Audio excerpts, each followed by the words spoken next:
Hello students, this is Dr. A.S. Sayyed from Sanjeevani College of Engineering, Kopargaon. I welcome you all for this lecture on finite element method. Today we will discuss about how to analyze a continuous beam using finite element method. Okay, so a simple example we will solve today on the indeterminate continuous beam. So if you look at the figure, this is continuous beam, 2 span, 3 supports.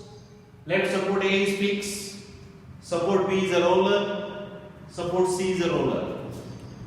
First span is subjected to UDL, second span subjected to central point load. Dimensions are 6 meter, 2 meter, 2 meter, and moment of inertia is varying 2I and I.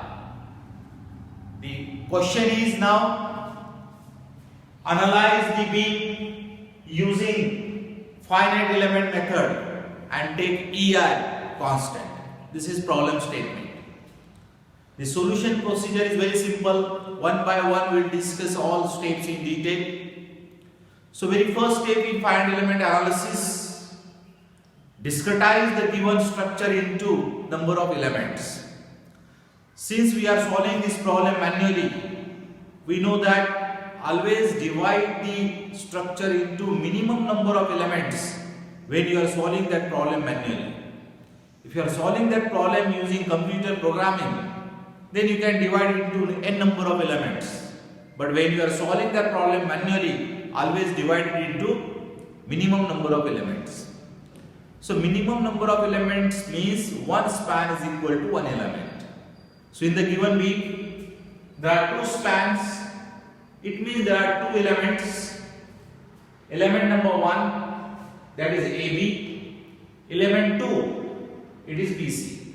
So given beam is divided or discretized into 2 elements. Now we know that in case of beam structure, at each node there are 2 degrees of freedom, 2 unknowns. Those are vertical displacement and rotation.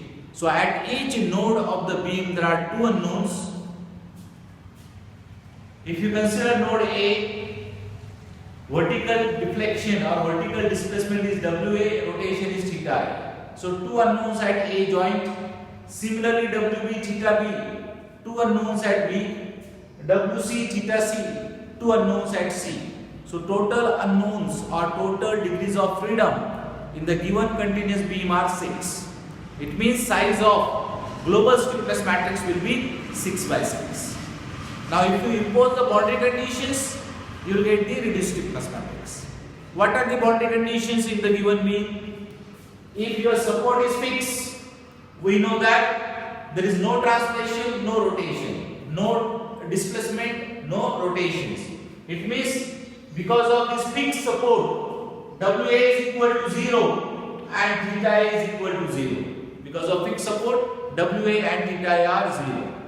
Similarly, if your support is simple support, since beam is subjected to vertically downward forces, support B and support C will not subjected to any vertical displacement.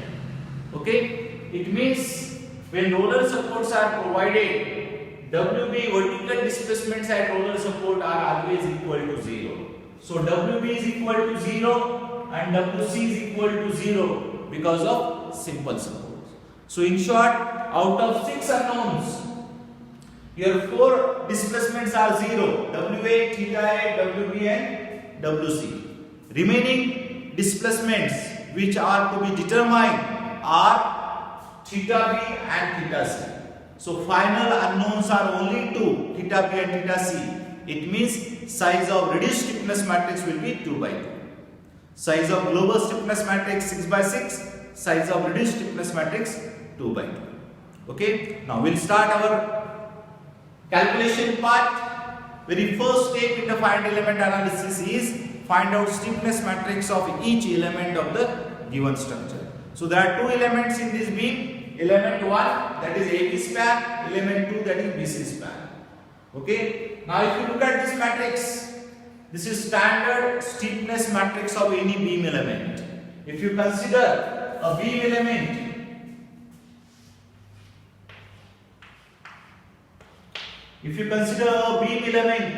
with the left node is I and right node is J, at each node there are two unknowns. At each node there are two unknowns, Wi, theta I, Wb, theta b, Wj and theta j. So in one element of the beam there are four unknowns, 4 degrees of freedom. Left node 2 Wi theta I, right node 2 Wj theta j. It means size of one element stiffness matrix is 4 by 4. Okay, so these are the elements of stiffness matrix.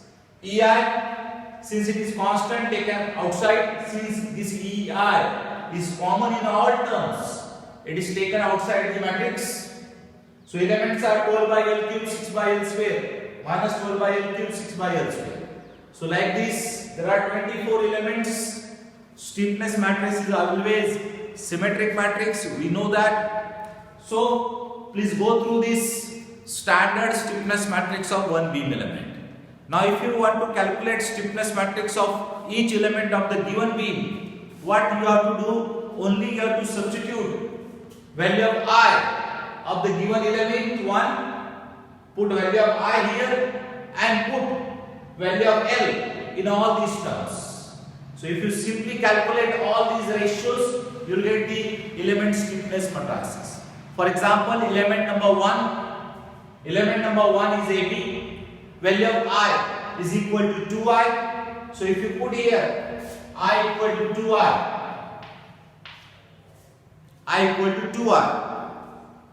then if you calculate all these 12 by L cube, L is equal to 6 meter for element number 1. So 12 by 6 cube, 6 by 6 square minus 12 by 6 cube, 6 by 6 square. Like this you find out all elements. Okay. Now if you take that 2 inside the matrix, the final stiffness matrix of element number 1. If you take that 2 inside this stiffness matrix, which is multiplied by all these elements, that 2 into 12 by L cube, 12 by 6 cube, final answer is 0.111. It means if you calculate all these elements and multiply by that 2 of 2i inside the matrix, this is your final element stiffness matrix for element number 1, that is AB. Okay. One more important thing. Only element stiffness matrix is not sufficient. It is important to write down on the top and right of stiffness matrix the corresponding displacements. The corresponding displacements, if you look at first two columns of stiffness matrix, first two columns are corresponding to unknowns of left joint and remaining two columns are corresponding to unknowns of right joint. Okay, so Wi theta I, first node displacement or left node displacement, and these are right node displacement. So in first element number 1, our left node is A, so unknowns are Wa and theta A. Second node is B, unknowns are Wb and theta B. So on the top, first two columns Wa theta A, remaining two columns Wb theta B. Similarly, write down on the right part of matrix Wa theta A, Wb theta B. So this is first element stiffness matrix. Now second element stiffness matrix, if you look at the second element BC, this dimension L is equal to 4 meter, 2 plus 2, 4 meter and I is equal to I. So if you put that I here and A is equal to 4 in all terms, if you calculate all ratios, this will be final element stiffness matrix for second element, that is BC element. Now element number 2, left joint is B, right joint is C. So unknowns of B are first two columns, unknowns of C are remaining two columns. So on the top of matrix Wb theta B, Wc theta C. Similarly on the right part of matrix Wb theta B, Wc theta C. Okay, so these are the two element stiffness matrices. Next step is to find out global stiffness matrix. But in this problem, we will not discuss anything about global stiffness matrix. We will directly write down the reduced stiffness matrix. Reduced stiffness matrix means after imposing the boundary conditions, whatever displacements are remaining, for those displacements only write down the stiffness matrix. So already we have discussed about the boundary conditions. Because of fixed support, WA and theta A are equal to 0, and because of simple roller supports, WB and theta C, WB and WC are equal to 0. So 4 displacements are equal to 0. If these displacements are equal to 0, eliminate rows and columns corresponding to these displacements from the element stiffness matrix. It means if WA equal to 0, theta A equal to 0 and WB equal to 0. If WA is equal to 0, eliminate that row and that column from the first stiffness matrix. Similarly, theta A equal to 0 because of fixed support, eliminate that column and that row from the first stiffness matrix. Similarly, WB equal to 0 because of roller simple supports, so eliminate that row and column also. Okay, so only one element is remaining in first element stiffness matrix, that is 1.333 corresponding to theta B. Now in second element stiffness matrix, WB equal to 0 because of simple support and WC is equal to 0 because of simple supports. So 2 rows and 2 columns will be eliminated. 2 rows and 2 columns corresponding to WB and WC will be eliminated. So remaining elements are 1, 0.5, 0.5 and 1 corresponding to theta B and theta C. It means out of 6 now 4 displacements are 0 and our final unknown displacements are only 2, theta B and theta C. So now we have to write down reduced stiffness matrix. Reduced stiffness matrix for only 2 unknowns. So K is equal to EI again outside, only 2 unknowns theta B and theta C, theta B and theta C. Now we have to write down this 2 by 2 matrix. So to collect the elements now, this 2 by 2 matrix. First element is theta B combination, theta B. So in first stiffness matrix, theta B and theta B, it means it is 1.333. First element. There is one more element in second stiffness matrix, theta B and theta B. It is 1. So there are 2 elements of this combination, theta B and theta B. We have to add those 2 elements. So 1.333 plus 1. The answer is 2.333. First element is 2.333. Similarly now, second element position is column theta C, row theta B. So if you identify this combination, there was only one element in first stiffness matrix, it is over. Now in second stiffness matrix, column theta C and row theta B. This is the element of this combination, 0.5. Column theta C and row theta B, this is 0.5. Now column theta B and row theta C, for this element, column theta B and row theta C, column theta B and row theta C, it is again 0.5. And last element, this column theta C and row theta C, theta C and theta C, it is 1. So like this, finally write down 2 by 2 reduced stiffness matrix after imposing the boundary condition. So this is step number 2. After element stiffness matrices, write down the reduced stiffness matrix. Of course, before reduced stiffness matrix, we have to write down global stiffness matrix. But if question is analyze the beam, if there is in the statement of problem, if it is not mentioned to write down the global stiffness matrix, don't write down global stiffness matrix. After element stiffness matrices, directly write down reduced stiffness matrix. Okay, so K is over. Now next step number 3.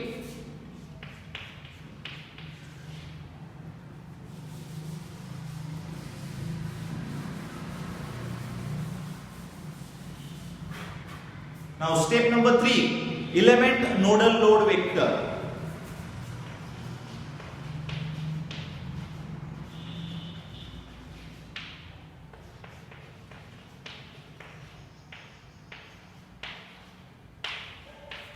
Element nodal load vector, it is represented by vector Q. Now to find out this element nodal loads, we have to first restrain the beam at all support. Restrain the beam means fix all the supports of the given beam. So first, if you draw element number 1 and element number 2, fix all supports of the given elements.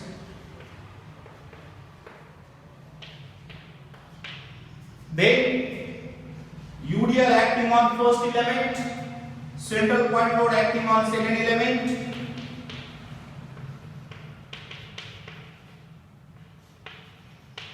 intensity 25 kN per meter. Okay, span is 6 meter, this is 2 meter, 2 meter. After restraining all the supports, now find out fixed moments and reactions of these two elements. Okay, now fixed moments, first element subjected to UDL, and we know that the fixed moments, values of fixed moments for the beam subjected to UDL are WL square by 12. So WL square by 12 anti-clockwise at left end and clockwise at right end. Anti-clockwise at left end and clockwise at right end. Magnitude of fixed moment subjected to UDL is WL square by 12. So if you W is equal to 25, L is equal to 6. So if you substitute W, L square means 36 divided by 12. The final calculation, final answer will be 75. Okay, you can check it. Now second, right moment same, clockwise 75. Okay. Now reactions you have to calculate in two parts. Reaction because of external load plus reaction due to moments. Reaction due to external load, since it is a UDL, reactions will be WL by 2. 25 into 6 divided by 2. Reactions will be vertically upward. WL by 2, 25 into 6, 150 divided by 2. Reactions are 75, 75. Okay, so moments are over. Reaction because of external load. Now reaction because of moments. Reaction because of moments are equal to sum of moment divided by span. Reaction because of moment is equal to sum of moment divided by span. In this sum of moment, anti-clockwise 75, clockwise 75, it means plus 75 minus 75, sum of moment is equal to 0. If sum of moment is equal to 0, it means there is no reaction because of moment. So first element figure is over. Now second element, subjected to central point load, fixed moments are, if central point load is acting on the beam, fixed moments are WL by 8. W is equal to 100, L is equal to 4. So WL 100 into 4 divided by 8, answer is 50. So fixed moments are 50-50. Now reactions because of load again, reaction because of 100, 50, 50. Reaction central point load acting 100 kilonewton. So reactions are W by 2, 100 by 2, 50, 50 at two ends. In this problem also, sum of moment is 0. Plus 50 minus 50, plus 50 minus 50 equal to 0. Sum of moment equal to 0. It means there is no reaction because of moments. So figure of restraint structure is over. Now using these two figures, we have to write down element nodal load vector for both the elements separately. So first element,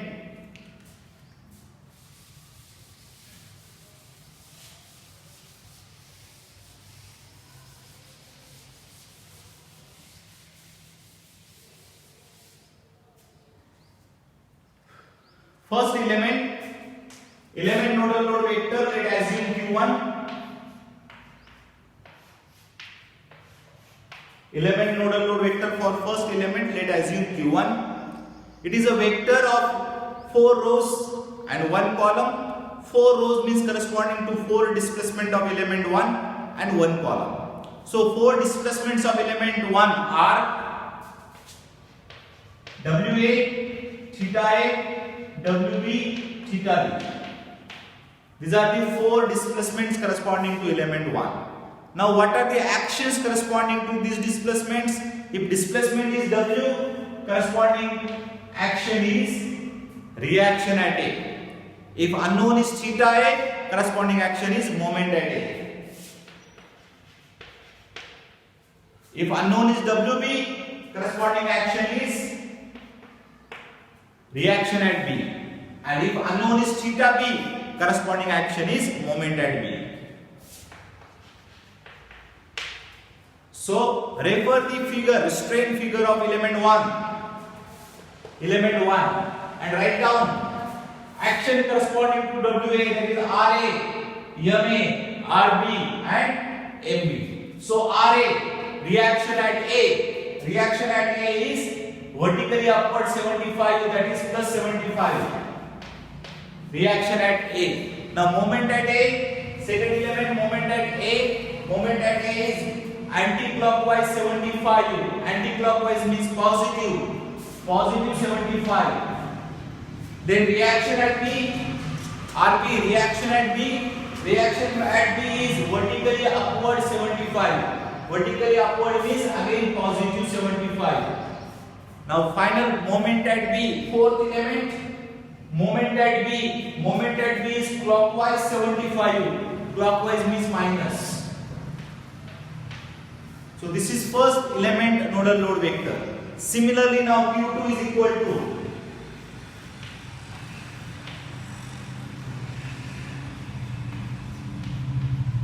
element nodal load vector for second element.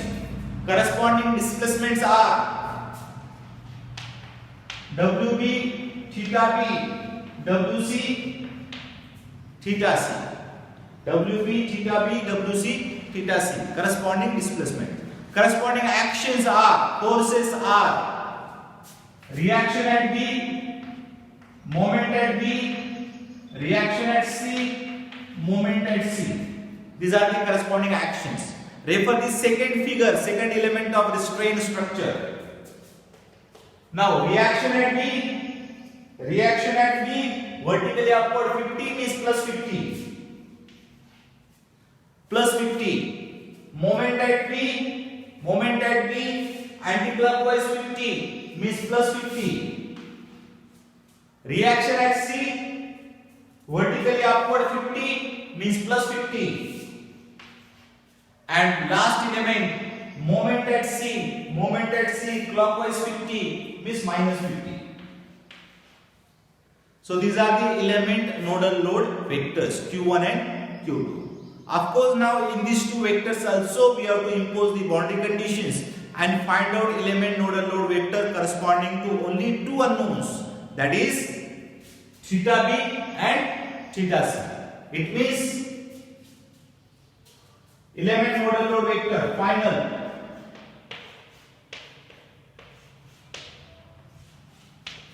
element nodal load vector corresponding to only two unknowns,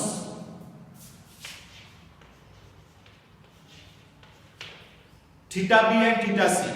So theta B, from these two elements collect the elements corresponding to theta B. Theta B, first element nodal load vector, it is minus 75 corresponding to theta B, and in second element nodal load vector it is plus 50. So there are two elements corresponding to theta B. If you add these two elements, minus 75 and plus 50, answer is minus 25. Answer is minus 25. Second element of element nodal load vector is theta C.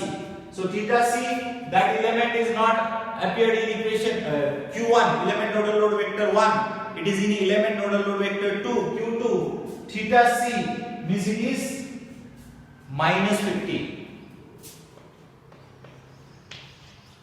So this is your final element nodal load vector. Okay, restrain these structures, find out fixed moments, reactions, and then write down Q1 and Q2, and then find out small q only for our unknown displacements, that is theta b and theta c. Once you get the element nodal load vector, the step number 4.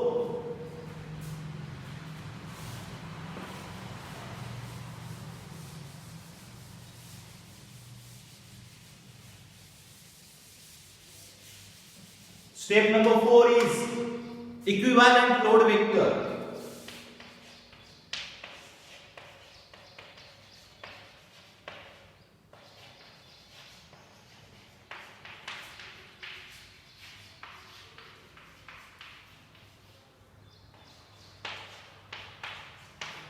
Equivalent load vector is represented by vector F. So this F is equal to, it is minus of, equivalent load vector F is equal to minus of Q, that is element nodal load vector. So F is equal to minus Q plus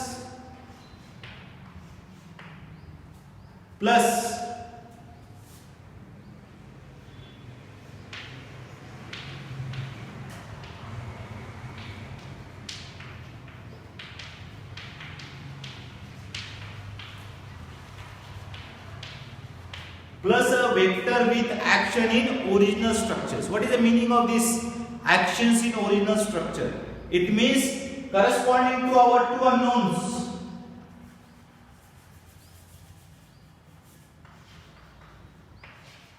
Corresponding to our two unknowns, theta b and theta c, is there any action or force acting in the original structures?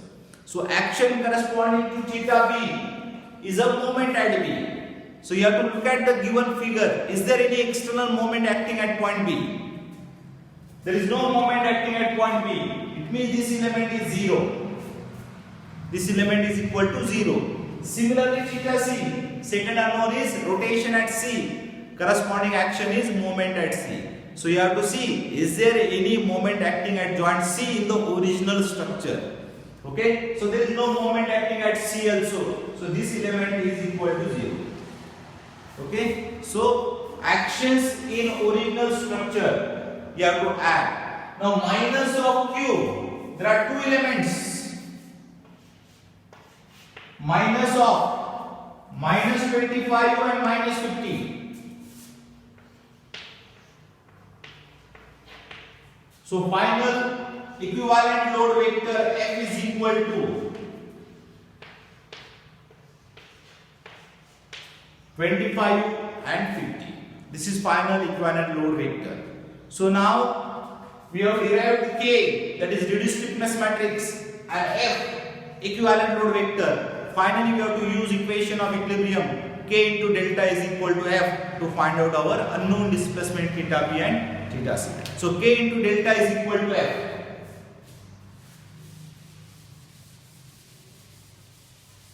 K into delta is equal to F.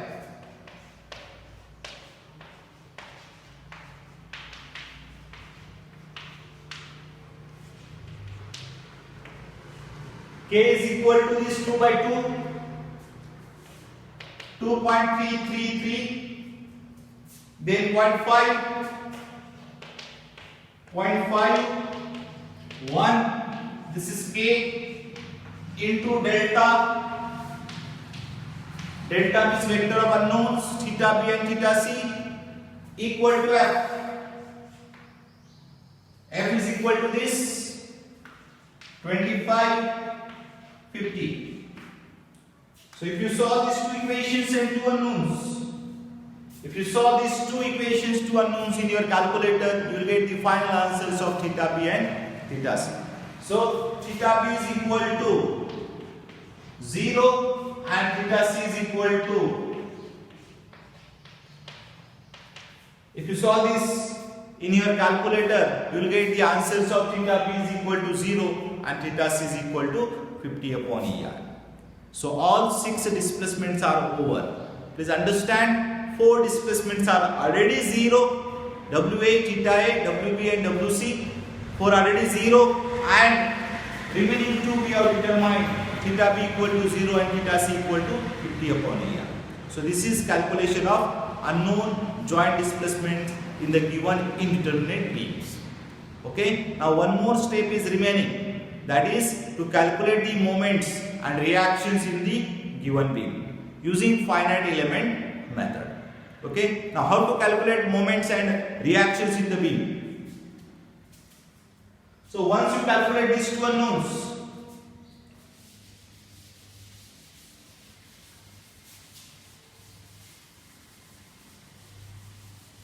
once you calculate the joint displacements, last step is moments.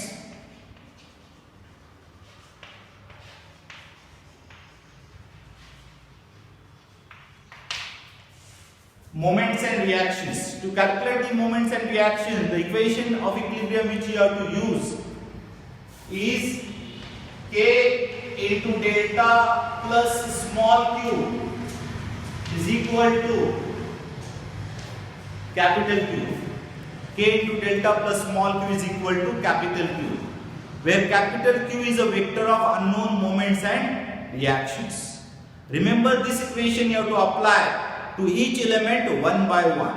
So that's why here you can write down K1, delta 1, Q1, small q1 and capital Q1. Apply this equation to each element separately. Okay. Now, for example, if you want to apply it for element number 1, K1 is equal to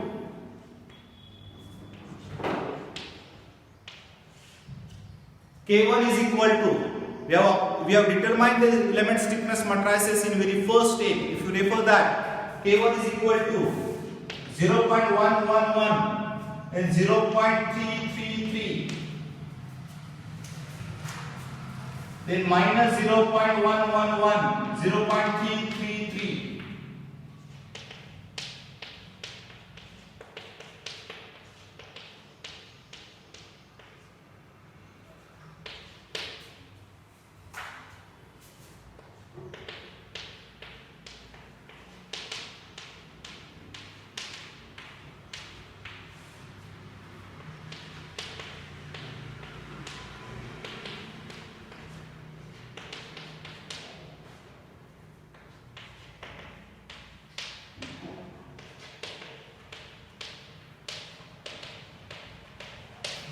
This is K1. Already we are determining first step.